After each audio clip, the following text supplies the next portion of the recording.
উচ্ছের পাতা ধুয়ে রেখে দিয়েছি। আজকের রান্না উচ্ছে পাতার বড়া হবে। বড়ায় লাগছে বেসন, তেল, সাদা তেল লাগছে, বড়ি, কাঁচা লঙ্কা, পাঁচফোড়ন, সর্ষে পাউডার, বেসনে লাগছে নুন, লঙ্কার গুঁড়ো, হলুদ গুঁড়ো, মিষ্টি স্বাদ মতন। রান্নাতে লাগছে হলুদ গুঁড়ো, মিষ্টি, লঙ্কা গুঁড়ো, নুন, সবই স্বাদ মতন। এই হচ্ছে আজকের আমার রান্নার। তো আমি একে একে সব মশলাগুলো দিয়ে দিচ্ছি। বেসন দিয়ে দিলাম, নুন, হলুদ, মিষ্টি সব দিয়ে দিলাম। সঙ্গে দিয়ে দেবো একটু তেল। এগুলোকে আমি একটু ভালো করে মেখে নেব।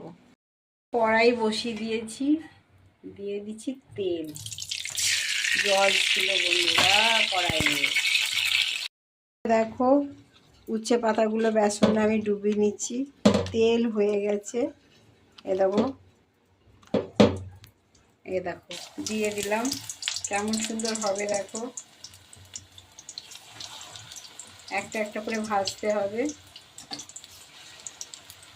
দেখতেই পাচ্ছ তুমি। হয়ে গেল আমার উচ্ছে পাতার বড়া। তো দেখতেই পাচ্ছ, এগুলো এবার আমি রান্না করব। এবার আমি বড়িগুলো ভাজবো। কড়াইয়ে তেল অলরেডি আছে।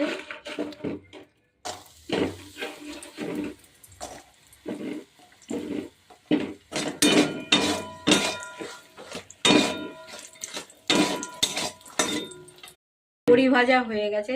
ওই তেলে পাঁচফোড়ন, কাঁচা লঙ্কা দিয়ে দিলাম।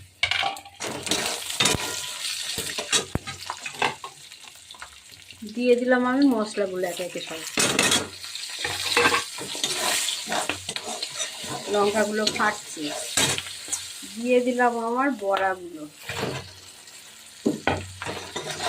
আর হয়ে গেল উচ্ছে পাতার শুক্তো। আর ঝোল ফুটে গেছে, দিয়ে দিচ্ছি সর্ষে পাউডারটা। একটু সর্ষের তেল হলে ভালো তো টেস্ট হতো। সর্ষের তেলে বাচ্চার অ্যালার্জি। তো বন্ধুরা হয়ে গেল আমার রান্নাটা। তোমরাও এরকম করে হয়ে গেল আমার উচ্ছে পাতা শুক্তো। যদি ভিডিওটা ভালো লেগে থাকে বন্ধুরা, অবশ্যই আমার পেজটাকে ফলো করবে। তো বন্ধুরা টাটা, বাই বাই।